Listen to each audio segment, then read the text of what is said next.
Hi welcome to the channel. काफ़ी अरसा हुआ आप लोगों से बात नहीं हुई तो मैंने सोचा आज एक लाइव शो कर लेते हैं। मेरे पास थोड़ा सा टाइम है आज तो वेलकम टू द चैनल। अगर आपका कोई भी सवाल है इमिग्रेशन का आप नीचे लिख सकते हैं। मैं पूरी कोशिश करूंगा कि मैं आपको ऐसी इंफॉर्मेशन दूं जो आपके लिए फ़ायदेमंद साबित हो। हेलो एवरीवन जो हम लोगों को ज्वाइन कर रहे हैं। कपल ऑफ थिंग्स जो मैं जनरली बोलना चाहता हूँ जो आजकल मुझे कंसर्न्स नज़र आ रही हैं थोड़ी सी, एंड देन ऑफ कोर्स आपका कोई सवाल है तो मैं उसका भी जवाब दे दूंगा। नंबर वन कंसर्न लोगों को मुझे अक्सर कॉल आती है कि what is the update on ये जो इमिग्रेशन रूल्स की चेंजेस आ रही हैं। तो अगर आप मुझे रेगुलर फॉलो करते, मैंने वीडियो भी बनाई थी कि मोस्ट लाइकली उम्मीद ये है कि अगस्त तक अगर पार्लियामेंट में रूल्स आ गए तो मैं उसके ऊपर वीडियो करूंगा अर्न सिटीजनशिप स्कीम के, और फिर हम उसके ऊपर डिस्कशन करेंगे। हाउएवर अगर आप मुझे रेगुलर फॉलो करते हो तो मैंने एक और बात बोली थी कि जो मई के इलेक्शन है they will determine a lot के गवर्नमेंट किस डायरेक्शन में जाती है। एंड मई के इलेक्शंस में आपने देख लिया है कि काफ़ी डिफरेंट टाइप का रिजल्ट आया। जो उम्मीद थी रिफॉर्म को काफ़ी ज़्यादा सीट्स मिली हैं जिसकी वजह से आई थिंक गवर्नमेंट अब अपनी इमिग्रेशन को काफ़ी और भी एग्रेसिव तरीके से फॉलो करेगी। But at the same time इस वक्त हमारी प्रेजेंट गवर्नमेंट को और अपने इश्यूज आए हुए हैं। द मोस्ट कॉमन वन कि हमारे जो पीएम है उनको चैलेंज होने लगा है with in the party, because जारी बात है the party is not happy local election से, और उनको यही कंसर्न है कि जनरल इलेक्शन में भी शायद उनके रिजल्ट्स इतने फेवरेबल ना हो, and then of course they are very concerned about that. उसकी वजह से मुझे लगता है कि इमिग्रेशन में अभी काफ़ी और चेंजेस आएंगी, लेकिन आई थिंक इस वक्त they more concern with keeping their seats, because जारी बात है उनको चैलेंज हो सकता है। Again welcome to the show, और अगर आपका कोई भी सवाल है आप यहाँ लिख सकते हैं। आई डू माई बेस्ट कि मैं आपको इन्फॉर्मेशन दूँ। शरियार अली जिस तरह मैंने अभी जिक्र कर रहा था कि इस वक्त तो अगर आप बात कर रहे हो कि वो कह रहे थे कि हम हर कानून की बेसलाइन 10 इयर्स कर देंगे, बिल्कुल ये प्रपोजल है, अभी ये कानून नहीं बना। उन्होंने कहा था कि हम इसको एंड ऑफ ऑटम में लेके आएंगे, मैंने उस पर वीडियो भी बनाई थी। और अगर अभी भी उनका ये प्लान है तो हाईली लाइकली उम्मीद ये है कि अगस्त तक ये पार्लियामेंट में आएगा बनने के लिए रूल, और जैसे ये रूल पार्लियामेंट में आया मैं लाजमी इसके साथ आपके साथ डिस्कस करूंगा इसको। किसी ने पूछा है सर कैन आई पे सुपर प्रायोरिटी सर्विस अगर मैंने फी वेवर लिया है।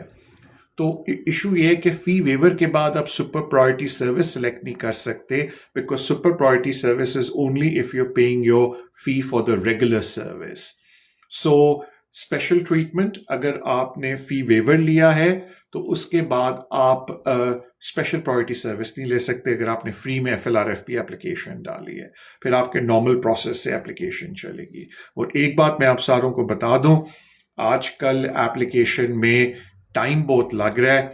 सो आई थिंक अभी टाइम फ्रेम्स वापस उस तरह आ गए कि it's taking 6 months to 1 year application के डिसीजन में। कभी कभी जल्दी भी आ जाता है, बट रफली that is the time it's been taking.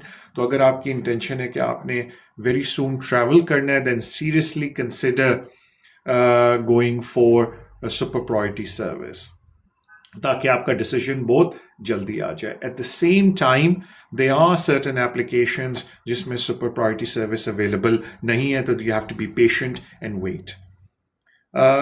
RS लिखते हैं I have limited leave to remain, only one extension left, my kids are British and single. आपका सवाल मुझे समझ नहीं आया। You have written the statement.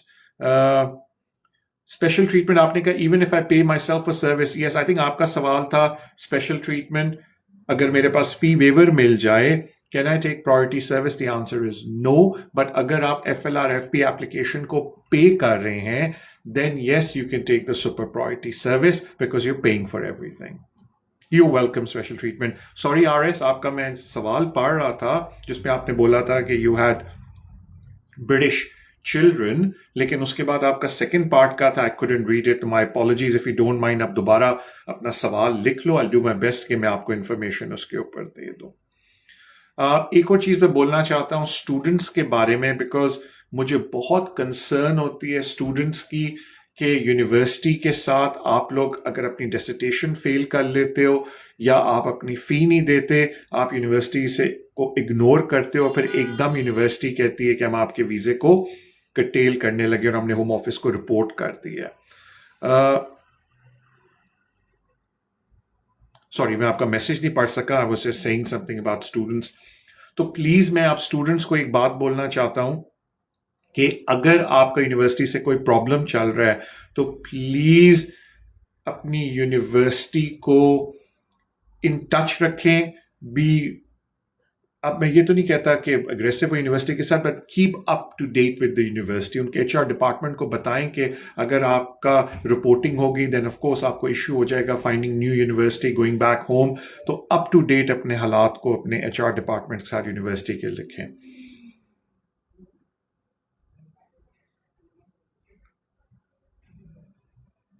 Okay, RS लिखते हैं, I have limited leave to remain single parent. Did new ILR affect kids with British? I do not know what you mean by that, RS, क्योंकि technically आपका जो मर्जी status हो बच्चों पे उसका इफेक्ट नहीं पड़ना चाहिए, बिकॉज कानून ये कहता है होम ऑफिस को कि बच्चों को प्रोटेक्ट करना है। So I don't know what your question was, but it shouldn't affect the children. Talha लिखते हैं, do home office keep complaints anonymous? तल्हा वो डिपेंड करता है, बिकॉज अगर आप रिलेशनशिप का आप सब ने कंप्लेन करने लगे होम ऑफिस को कि मेरी रिलेशनशिप ब्रेक डाउन हो गई है, तो होम ऑफिस बिल्कुल आपको ऑप्शन देता है कि आप अपने इस रिपोर्टिंग को एनोनिमस रखें। उसके लिए आपको एक अलग सा फॉर्म भरना पड़ता है which is on the page. And अगर आप नॉर्मल रिपोर्टिंग किसी चीज की कर रहे हैं उसमें भी आप होम ऑफिस से रिक्वेस्ट कर सकते हैं कि हमें एनोनिमस रखा जाए। देन देखने में आया कि होम ऑफिस वाकई ही आपको एनोनिमस रखता है। लेकिन अगर आप रिलेशनशिप के ब्रेकडाउन के बारे में रिपोर्ट कर रहे हैं तो उसमें एक अलग फॉर्म होता है जिसको आपको भरना पड़ता है, जिसमें होम ऑफिस कहते हैं ओके हम इस इंफॉर्मेशन को दूसरी पार्टी के साथ ये बोल के शेयर नहीं करेंगे कि आपने इन्फॉर्म किया है। बाकी अगर आप कोई और अब्यूज ऑफ इमिग्रेशन को रिपोर्ट करने लगे उसमें आप बिल्कुल होम ऑफिस को कह सकते हो हमें एनोनिमस रखो, और देखने में आया कि होम ऑफिस तलहा फिर एनोनिमस आपको रखता है। थैंक यू जो हमें ज्वाइन कर रहे हैं। अगर आपका कोई और सवाल है आप लिख लें शो में, I'll do my best to answer you. Zishan लिखते हैं, I've received email from SRU Home Office. I have granted refugee status 2.5 years ago. What would be, I don't know आपका second part क्या था।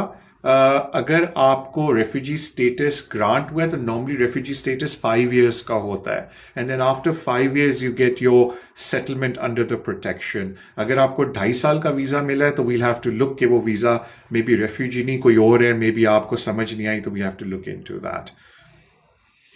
खान लिखते हैं, how long is standard spouse visa application taking? Khan अगर आपने UK के अंदर डाली है तो आजकल मैंने जिस तरह भी जिक्र किया before the start of the show कि आजकल 6 months to 8 months लग रहे हैं। सर्टन एप्लीकेशंस को ऑलमोस्ट अ ईयर लग रहा है, टाइम लग रहा है। अगर आप ओवरसीज डाल रहे हैं तो नॉर्मली मीनिंग आपके जो स्पाउस है वो ओवरसीज है, then you looking at about a 2-month process.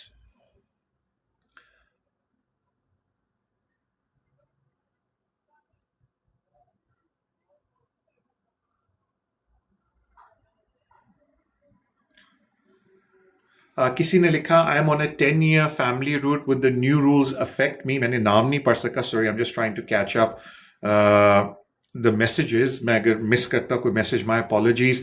देखिए अभी तक न्यू रूल्स आए नहीं हैं।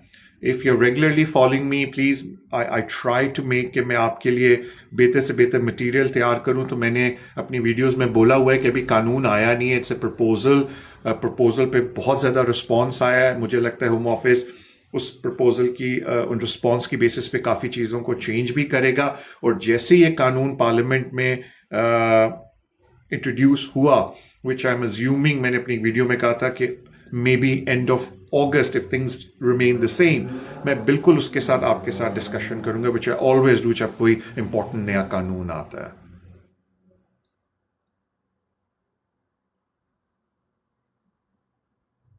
किसी ने लिखा, नोमी लिखते हैं, sir can I apply citizenship scheme after 1 year अगर मैं ओवरस्टेयर भी हूं? तो पहले तो मैं आपको बता देता हूं, सॉरी, सिटीजनशिप एप्लीकेशन नोमी यू मेंट।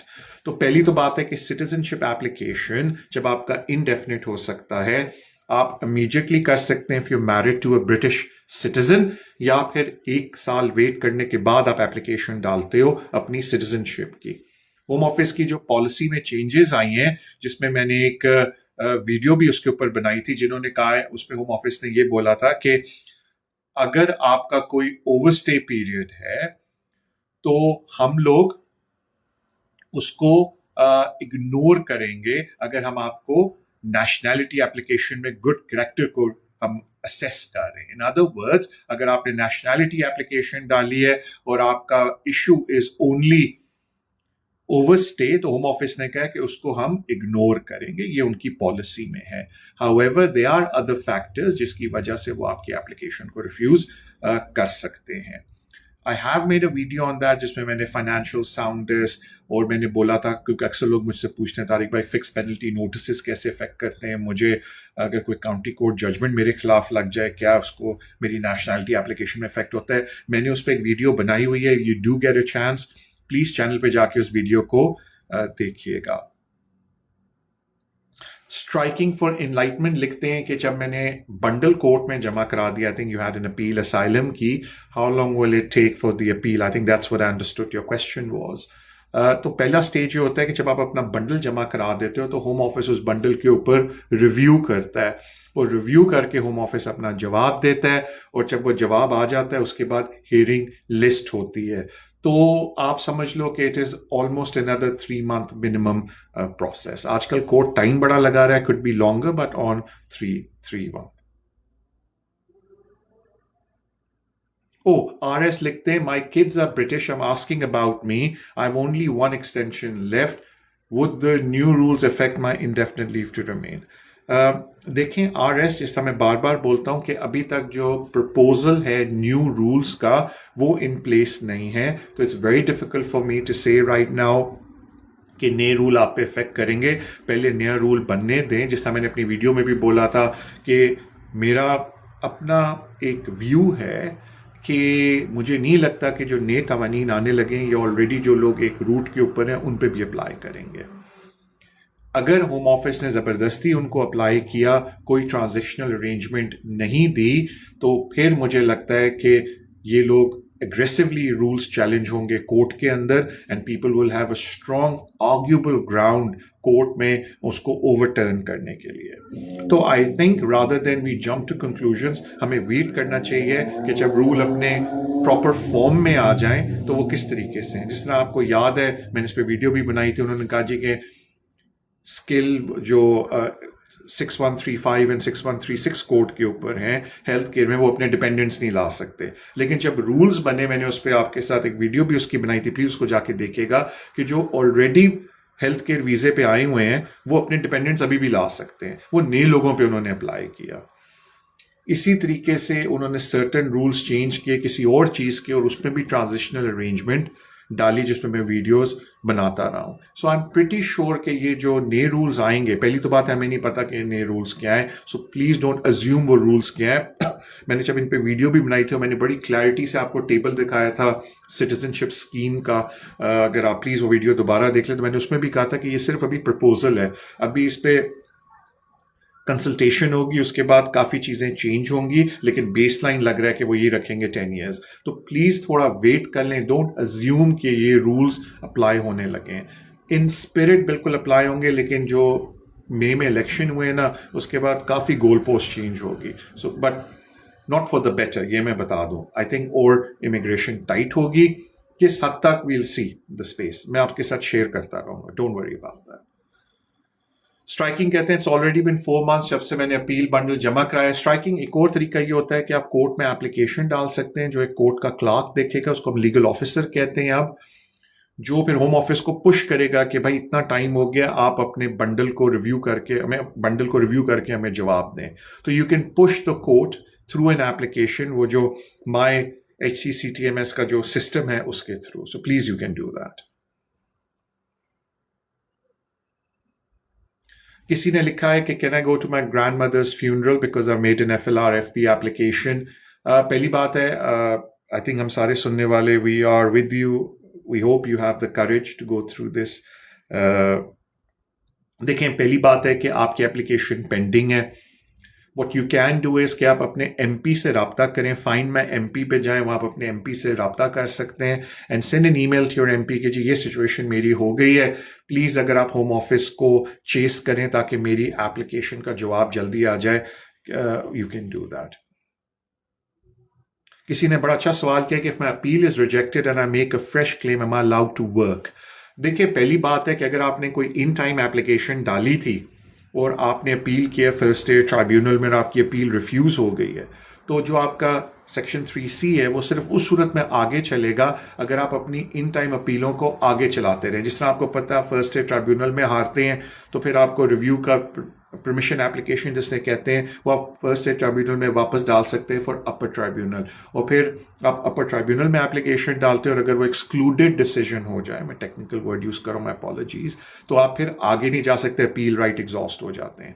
लेकिन अगर आप किसी भी स्टेज पे ये डिसाइड करते हैं कि नहीं जी हमने कोई फ्रेश क्लेम डालना है, तो you jump out of section 3।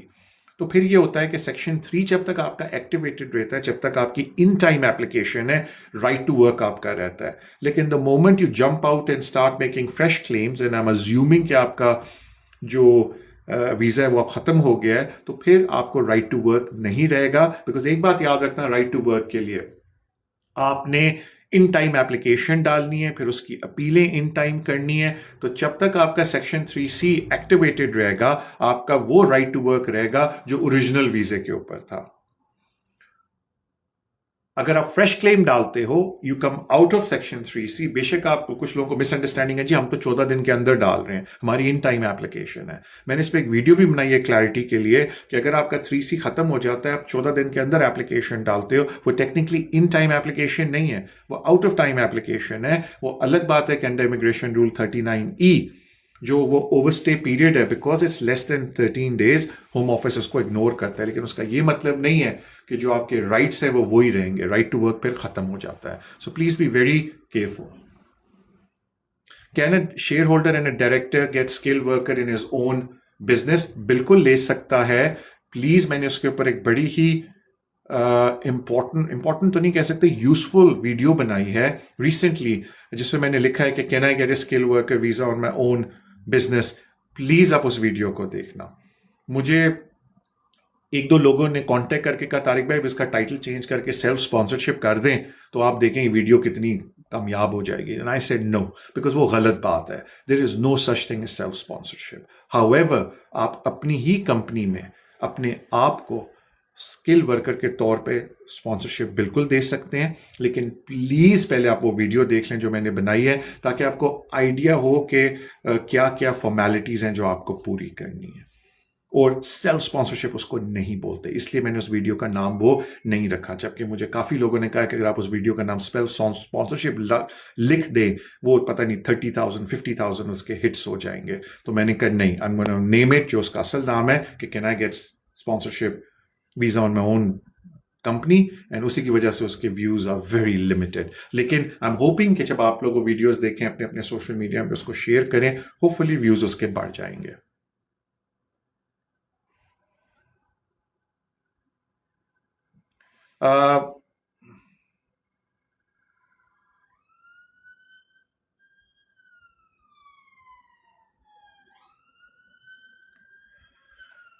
Sorry about this. आप लोगों के इतने आज माशाल्लाह तेज मैसेज आ रहे हैं, I am just trying to read them. एक का सवाल अभी आया था कि तारिक भाई if we are an asylum seeker are we allowed to work?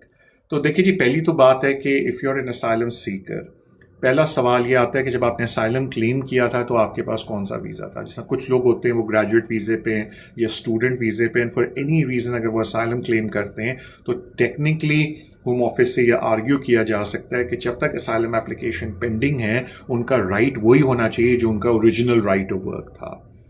लेकिन अगर आप ओवरस्टेयर थे और आपने असाइलम क्लेम किया तो फिर होम ऑफिस कहता है आपको राइट टू वर्क नहीं है। ओनली अगर आपकी असाइलम की एप्लीकेशन पेंडिंग है फॉर 1 ईयर, तो फिर लिमिटेड सर्कमस्टांसिस में आप राइट टू वर्क ले सकते हैं, जिसमें सर्टेन लिमिटेशन अप्लाई होती है। तो इन चीज़ों का आपने ख्याल रखना है। आई डू अपोलोजाइज, आप में से कुछ बार बार लिख रहे हैं। किसी ने बड़ी इंटरेस्टिंग बात लिखी, sir can you help anyone getting a visa? नहीं, I can't help anyone getting a visa. होता ये कि हम लोग सिर्फ I think any competent person आप किसी के पास जाएं तो उनका काम ये होता है कि वो आपको इमिग्रेशन कानून के बारे में बताता है और to the best of the ability उस आपके केस को उन कानून के अंदर रख के अप्लाई करता है। आई डोंट थिंक, मेरी एक आदत है, मैं माशाल्लाह बहुत अरसे से कोर्ट जा रहा हूँ। अगर कोई आप में से कोई मेरे साथ कभी कोर्ट गया हो या मैंने उनको रिप्रेजेंट किया हो या मुझसे मिलने हो, आपको पता है मेरी एक आदत है, मैं कभी भी नहीं कहता हम हर हाल में जीत जाएंगे या हर हाल में आपको वीज़ा लगेगा। आई ऑलवेज से आर्ग्यूबल केस है या ऑलवेज से कि यस ये केस है, we putting within the law, क्योंकि मैंने वीज़ा नहीं देना, मुझे नहीं पता होम ऑफिस क्या करेगा। So it's not about oh can you make, जिस तरह मुझे होता है ना, आपको याद है मैंने एक वीडियो बनाई थी, I am still very surprised इस बात पे कि क्यों लोग इनोवेटिव वीज़ा अप्लाई नहीं करते। Because I don't think it's that difficult. सिर्फ लोग आई थिंक मेहनत नहीं करना चाहते इनोवेटिव वीज़े के अंदर, but that's a separate issue, let's not go there. लेकिन लोग का व्यू ये होता है कि बस इनोवेटिव वीज़ा हमारा करवा दें, दैट्स नॉट लाइक दैट। कानून खुद कहता है कि जो बिजनेस प्लान है वो आपने बनाना है, so you have to be invested into it. तो इसी तरीके से जब लोग कहते हैं ना जी can you help somebody get a visa, no, हम लोग सिर्फ कानून को देखते हैं एंड टेल यू कि भाई ये कानून इस तरीके से अप्लाई होता है and then do a best application for you. अब जाहिर बात है कभी कभी होम ऑफिस भी गलती करता है। अगर होम ऑफिस गलतियां ना करे एप्लीकेशन के अंदर, why would there be courts? और अगर हर जज सही डिसीजन दे, why would be upper tribunal to challenge the first year tribunal decision? और अगर हर जज अपर ट्राइब्यूनल का सही डिसीजन दे, why they would be court of appeal? तो यानी कि हर बंदा बिल्कुल गलती कर सकता है, उसके ऊपर गलती को करेक्ट करने के लिए एक ऊपर बंदा बैठा हुआ है। तो इट्स नॉट कि हम लोगों को पता है कि हमारी वजह से एप्लीकेशंस में हेल्प होगी या कुछ, it's only we try to make the best application possible, जिसकी वजह से आप समझ लें जो चांसेस होते हैं वीज़ा मिलने के वो इम्प्रूव हो जाएं। आई think that's the best way of putting it, कि हम ट्राई करते हैं कि जितना बेहतर है आपकी एप्लीकेशन तैयार हो जाए।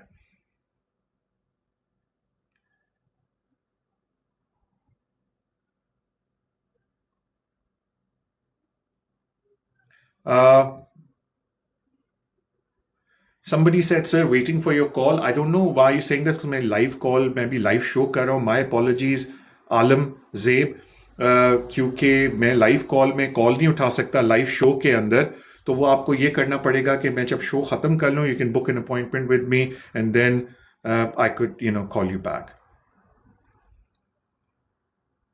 किसी ने बड़े इंटरेस्टिंग लिखा कि sir my brother is overstay, wants to move to Australia from UK. देखें, आप किसी भी कंट्री में अगर यूके से जा रहे हैं, बस इस बात का आप ख्याल रखें कि उस कंट्री की रिक्वायरमेंट्स क्या हैं। मोस्ट प्लेसेस में जब आप माइग्रेशन की बात करते हैं, दे वांट कि आपके पास कोई ना कोई वैलिड वीज़ा होना चाहिए इस कंट्री का जहाँ से आप अप्लाई कर रहे हैं। और नॉर्मली अगर उस कंट्री का वैलिड वीज़ा आपके पास नहीं है तो दे इंसिस्ट कि go back to your home country. तो देखिए, मैं तो मेनली सिर्फ यूके की इमिग्रेशन करता हूँ, तो अगर आपकी इंटेंशन है कि आप यूके से किसी और कंट्री में जा रहे हैं, चाहे वो यूरोपियन कंट्री है या ऑस्ट्रेलिया, कनाडा है, यूएस है या एनीवेयर एल्स, एशियन कंट्रीज़ हैं, अफ्रीकन कंट्रीज़ हैं, मिडल ईस्ट है, मेक श्योर करें कि आप वहाँ के कवानीन का आपको पता हो कि आपका यहाँ क्या स्टेटस है, और इस स्टेटस के अंदर अगर आप खुदा न खास्ता ओवरस्टे हैं, can you make that application. Because अक्सर कंट्रीज कहती हैं कि अगर आप उस कंट्री में जहाँ पर रह रहे हैं आपके पास वीज़ा नहीं है, हम आपको इंटरटेन नहीं करेंगे। So be careful about that. Thank you so much. मेरा प्लान था कि थोड़ी देर के लिए मैं आपके लिए शो करूं। Thank you for coming on board. जाने से पहले if you want to get in touch with me, it's very easy. मेरा नंबर अवेलेबल है आपके लिए। सिर्फ मेरी रिक्वेस्ट होती है कि प्लीज़ एक अपॉइंटमेंट बना लें, because I have a process to follow. उसके अलावा if you want me to represent you in court, get in touch with me. और या आप चाहते हैं मैं आपके लिए कोई एप्लीकेशन करूं होम ऑफिस को, review one of your applications, cases कि आपका रिफ्यूज़ल हुआ and you want me to look into it, और आपका कोई इमिग्रेशन का हिस्ट्री है, you want me to look into it, I am happy to do that. उसके अलावा I am going to do my best कि मैं आपके लिए, मैंने एक दो बड़े इंपॉर्टेंट टॉपिक्स रखे हुए हैं, I want to discuss with you, जिसमें मुझे थोड़ी कंसर्न है स्किल वर्कर में जो लोग अनइवन पे ले रहे हैं। तो आई थिंक मैं उसको एक वीडियो में अलग से कवर करूंगा, क्योंकि आज मेरा टॉपिक था कि I do a quick video with you दोपहर को, because I had little bit of time. मैंने कहा लंच नहीं करता, आपसे बात करता हूँ, एंड देन ऑफ कोर्स शाम को मुझे टाइम मिला इवनिंग्स में, I am gonna do the show. But there couple of topics जो मैं आपके साथ डिस्कस करना चाहता हूँ, I make the videos for you. Thank you for your love and support जो आप सोशल मीडिया पे इस चैनल को देते हैं। देखें, अगर कुछ अरसे के लिए वीडियोस नहीं भी बनाता, लाइव करता तो you know where I am, you can get in touch with me. अपना ख्याल रखें, and I look forward to meeting some of you or at least talking to you very soon.